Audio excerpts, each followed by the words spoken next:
बाबा रामदेव। दोस्तों, 8 साल का बच्चा जब स्कूल से लौटते समय जमीन पर गिर गया और छटपटाने लगा। उसके दोस्तों को लगा कि उसके अंदर भूत चढ़ गया है। अब वही बच्चा हजारों करोड़ों का मालिक बनने के बावजूद आज भी जमीन पर सोता है। जी हाँ दोस्तों, आपने बिल्कुल सही समझा। हम बात कर रहे हैं बाबा रामदेव की। गाड़ी के नाम पर स्कॉर्पियो से चलने वाले, मोबाइल फोन के नाम पर एक छोटा सा कीपैड फोन रखने वाले बाबा रामदेव की कहानी जितनी आसान लगती है उतनी है नहीं। और जब आपको उनकी जिंदगी का सच पता चलेगा तो आपके पैरों तले जमीन खिसक जाएगी।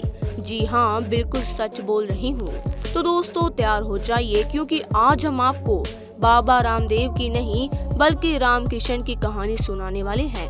अब हमने ऐसा क्यों कहा, जानने के लिए तो आपको पूरा वीडियो लास्ट तक देखना पड़ेगा।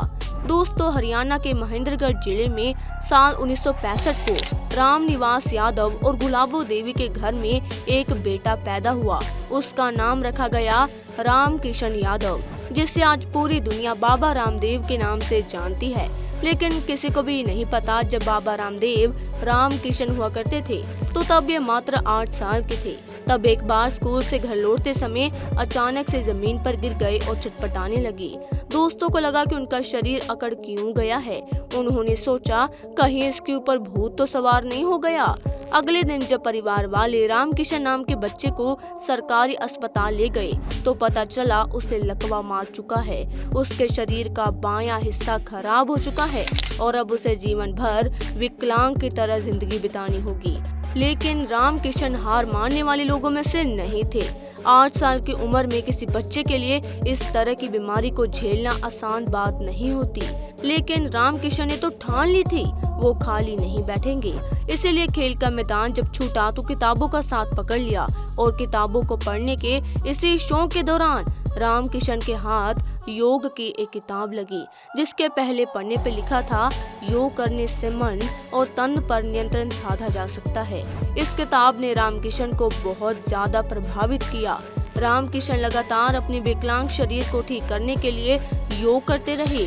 उसी का नतीजा है आज जब हम बाबा रामदेव को देखते हैं तो उन्हें देखकर कहीं से भी नहीं लगता कि एक समय में शरीर का पूरा बायां हिस्सा खराब था। आज केवल उनकी बाईं आंख से ठीक नहीं दिखाई देता, बाकी सब कुछ नॉर्मल इंसानों की तरह हो चुका है। बल्कि मैं तो कहूँगी कि नॉर्मल इंसानों से ज्यादा बढ़िया तरीके से इनका शरीर काम करता है और ये पूरा कमाल सिर्फ और सिर्फ योग का है। अगर रामकिशन चाहते तो उस किताब को पढ़ छोड़ देता जैसा कि बाकी लोग करते हैं, लेकिन रामकिशन को अपनी विकलांग की जिंदगी मंजूर नहीं थी।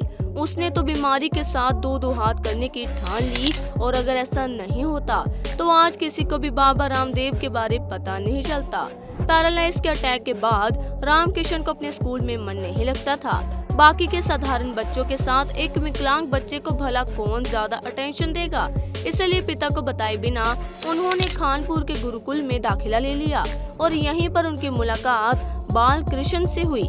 जी हाँ, वही बालकृष्ण जो न सिर्फ पतंजलि कंपनी के मालिक है बल्कि उसका पूरा कार्यभार भी संभालते हैं। पर क्या आपको मालूम है, इतना बड़ा कारोबार संभालने वाले बालकृष्ण का जन्म हरिद्वार के आश्रम में गार्ड के घर में हुआ था। जब पिता हरिद्वार की नौकरी छोड़ नेपाल में सेटल हो गए तो बालकृष्ण ने ठान लिया कि वह हरियाणा के गुरुकुल में संस्कृत सीखने जरूर जाएंगे और ऐसा ही हुआ। इसी दौरान रामकृष्ण और बालकृष्ण की मुलाकात हुई। लेकिन रामकृष्ण के नए दोस्त बालकृष्ण की ज्यादा दिलचस्पी जड़ी बूटियों में थी और बाबा रामदेव तो योग के अलावा अध्यात्म के सवालों को ढूंढने में लगे हुए थे। इन्हीं सवालों के जवाब की तलाश में कुछ साल बीत गए। वो जिंद जिले के गलवा आश्रम में चले गए और गलवा के से आश्रम में रामकिशन को अपना नया नाम मिला। दरअसल उनके गुरु आचार्य बलदेव जी ने कहा, रामकृष्ण इस देश के 2 प्रतीक पुरुष है, लेकिन दोनों की प्रवृत्ति में जमीन आसमान का अंतर है। एक मर्यादा पुरुषोत्तम राम जो अपनी मर्यादा को बचाने के लिए कुछ भी कर सकते हैं, तो वहीं दूसरी तरफ भगवान कृष्ण जिन्हें दुनिया इनके नटखट स्वभाव के कारण नटवर लाल के नाम से भी जानती है। गुरु ने कहा तुम्हें इन दोनों में से किसी एक को चुनना चाहिए। तो रामकिशन को भगवान राम का मर्यादा पुरुषोत्तम वाला रूप ज्यादा प्रभावित करता था, इसीलिए उन्होंने राम नाम को चुन लिया और फिर आचार्य ने इसमें देव जोड़ दिया, जिसके बाद रामनिवास यादव का बेटा रामकिशन बन गया रामदेव। लेकिन कुछ सालों बाद रामदेव इस गुरुकुल को भी नमस्ते दुआ सलाम कहकर यहाँ से चलते बने। फिर हिमालय में गंगोत्री के पास अपने हिस्से का सत्य तलाशने पहुँच गए। 1993 में रामदेव जब हिमालय से नीचे उतरे तो हरिद्वार अटक गए। यहाँ पर उन्होंने योग सिखाने की शुरुआत की। पहले तो स्थानीय कारोबारियों को सिखाया, फिर उनके गुजरात के मित्र को जिसके बारे में पता चला तो वो रामदेव को गुजरात ले गए। रामदेव पर एक बड़े हीरा कारोबारी की नजर पड़ी और उसने एक बहुत ही बड़े स्तर पर बाबा रामदेव का शिविर आयोजित किया, जिसमें पहली बार 2000 से ज्यादा लोगों ने रामदेव के योग और योग से होने वाले चमत्कारों को देखा और उसी चमत्कार को आज पूरी दुनिया अनुलोम विलोम और कपालभाति के नाम से जानती है। और इसी चमत्कार के दम पर रामदेव बहुत बड़ा टेलीविजन ब्रांड बन गए। देखते ही देखते पतंजलि आयुर्वेद नाम की एक ऐसी कंपनी खड़ी हो गई जिसने हिंदुस्तान लीवर, नेस्ले, डाबर और भी कई स्थापित खिलाड़ियों की छुट्टी कर दी। एक ऐसी कंपनी जो आज 30,000 करोड़ का टर्नओवर लिए हुए है। एक लौती ऐसी कंपनी जो हर साल 100% से ज्यादा की ग्रोथ रेट हासिल करती है। तभी तो आज से महज 4 साल पहले इस कंपनी का टर्नओवर मात्र 10,000 करोड़ था, लेकिन 4 सालों में टर्नओवर 3 गुना बढ़ गया है। और अभी तो कंपनी की शुरुआत भर है, आगे तो बहुत सारी ऊंचाइयों को छूना अभी बाकी है। तो दोस्तों, रामदेव योग सिखा रहे थे और जड़ी बूटियां बना रहे थे, जिसमें उनकी और उनके साथी बालकृष्ण की बहुत ज्यादा दिलचस्पी थी। लेकिन ये दोनों व्यवसाय इतने बड़े यौगिक साम्राज्य में कैसे तब्दील हो गया, ये अपने आप में बहुत बड़ा सवाल है, जिसको लेकर कहानियां भी है और इल्जाम भी है, जिन्हें एक एक करके जानने की कोशिश करते हैं। दोस्तों, बाबा रामदेव के योग को सबसे बड़ी पॉपुलैरिटी टेलीविजन के जरिए मिली। 1995 में ये कई बड़े शिविरों का आयोजन करने लगे थे। धीरे धीरे इनके शिविरों में अधिकतर नेता मंत्री आने लगे। लेकिन सबसे पहले बड़ा कमाल हुआ साल 2001 में, जब धीरे धीरे टेलीविजन में विस्तार होने लगा। हर कोई अपने घर में एंटरटेनमेंट के इस नए रूप को स्वीकार करके रिमोट घुमाने के लिए तैयार था। और 3 साल के अंदर बाबा रामदेव को न सिर्फ धार्मिक चैनल दिखा रहे थे, बल्कि न्यूज चैनल भी सुबह सवेरे स्लॉट में बाबा रामदेव के अनुलोम विलोम का सीधा प्रसारण कर रहे थे। आज भी स्थिति है कि बाबा रामदेव औसतन 24 घंटे के टीवी में अलग अलग चैनलों को जोड़ ले तो 18 घंटे से ज्यादा का विज्ञापन करते नजर आते हैं। हर विज्ञापन में एक न एक बार तो बाबा रामदेव के प्रोडक्ट नजर आते हैं।